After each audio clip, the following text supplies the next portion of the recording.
नमस्कार, मी पूजा. तुमचं tasty bites या चॅनलमध्ये खूप खूप स्वागत आहे.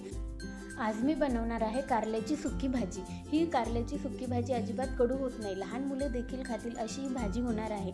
त्यासाठी मी इथे 3 कारली घेतलेली आहेत. कारली आपल्याला अशी पातळ कापून घ्यायची आहे.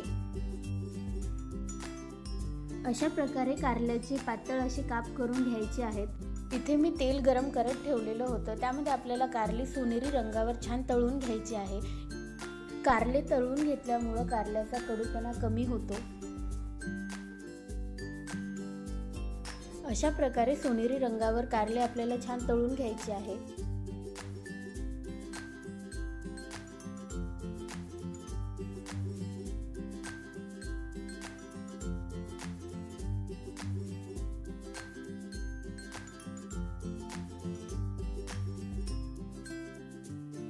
सगळी कारली मी तळून घेतलेली आहे. अशा प्रकारे क्रिस्पी कारली तळायची आहेत.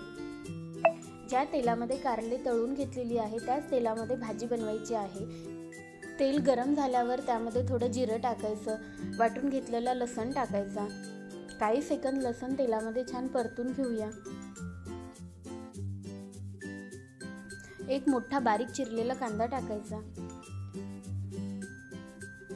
कांदा 2 ते 3 मिनिट तेलामध्ये छान परतून घ्यायचा.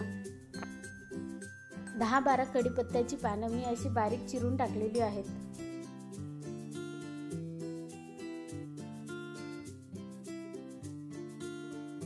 एक बारीक चिरलेला टोमॅटो टाकायचा. टोमॅटो 2 ते 3 मिनिट तेलामध्ये छान परतून घ्यायचा.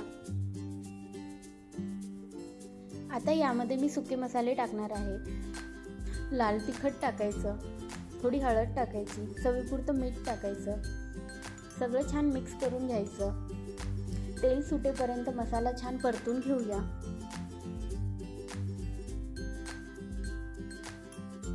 मसाला व्यवस्थित शिजलेला आहे. आता यामध्ये मी तळून घेतलेले कारल्याचे काप टाकणार आहे. कारल्याचे काप मसाल्यामध्ये छान मिक्स करून घ्यायचे. 1 वाटी भाजलेला शेंगदाण्याचा कूट टाकायचा. शेंगदाण्याचं कूट जास्त प्रमाणात वापरल्यामुळे भाजी आपली अजिबात कडू होणार नाही.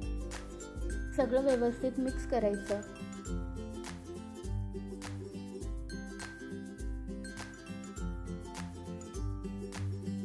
एक चम्मच बारीक करून घेतलेला गूळ टाकायचा. यामुळे भाजीला छान चव येते. शेवटी थोडी कोथिंबीर टाकायची. या पद्धतीने केलेली भाजी अजिबात कडू होत नाही. अशाच नवनवीन रेसिपीजसाठी माझ्या व्हिडिओला लाईक आणि चॅनलला सबस्क्राईब कराल. Thank you for watching. बाय.